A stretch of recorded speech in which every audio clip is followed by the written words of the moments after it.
వేసవి కాలంలో తాగునీటి కొరత ఏర్పడకుండా చర్యలు తీసుకోవాలని ప్రభుత్వ సలహాదారుడు షబీర్ అలీ అధికారులను ఆదేశించారు. జిల్లా కలెక్టరేట్ కార్యాలయంలో ఎమ్మెల్యే ధన్పాల్ సూర్యనారాయణ గుప్తా, కలెక్టర్ రాజీవ్ గాంధీ హనుమంతుతో కలిసి అధికారులతో సమీక్షా సమావేశాన్ని నిర్వహించారు. అభివృద్ధి పనుల్లో అలసత్వం తగదని, నిర్ణీత కాల వ్యవధిలో పనులు పూర్తి చేయాలని అధికారులను ఆదేశించారు. ప్రభుత్వం ప్రతిష్టాత్మకంగా చేపడుతున్న ఈ కార్యక్రమంలో నిర్లక్ష్యం వహించిన వారిపై కఠిన చర్యలు తీసుకుంటామని హెచ్చరించారు. కాంగ్రెస్ ప్రభుత్వం అధికారంలోకి వచ్చిన తర్వాత నిజామాబాద్ పట్టణ అభివృద్ధికి 400 కోట్ల రూపాయలు ప్రభుత్వం కేటాయించిందని తెలిపారు. నిధులు మంజూరై 6 నెలలు గడుస్తున్నా పనులు సక్రమంగా జరగడం లేదని ఆగ్రహం వ్యక్తం చేశారు. ముఖ్యంగా తాగునీరు, గోదావరి జలాలు, అమృత్ 1, అమృత్ 2, పారిశుద్ధ్యం, రోడ్ డ్రైనేజ్, సెంట్రల్ లైటింగ్ పనులను త్వరగా పూర్తి చేయాలన్నారు.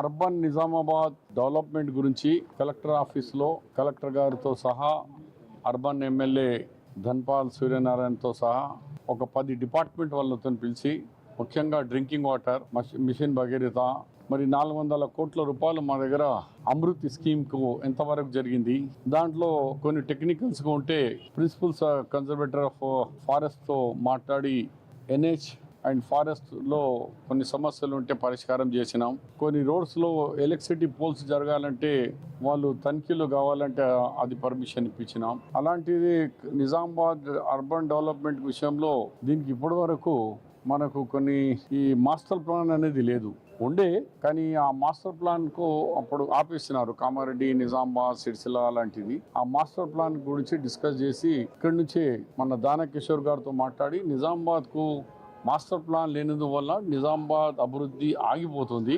ఎంతోమంది డెవలప్ కావాలా, ప్లాట్స్, కన్స్ట్రక్షన్స్ అన్ని విధంగా ఆగిపోయినాయి.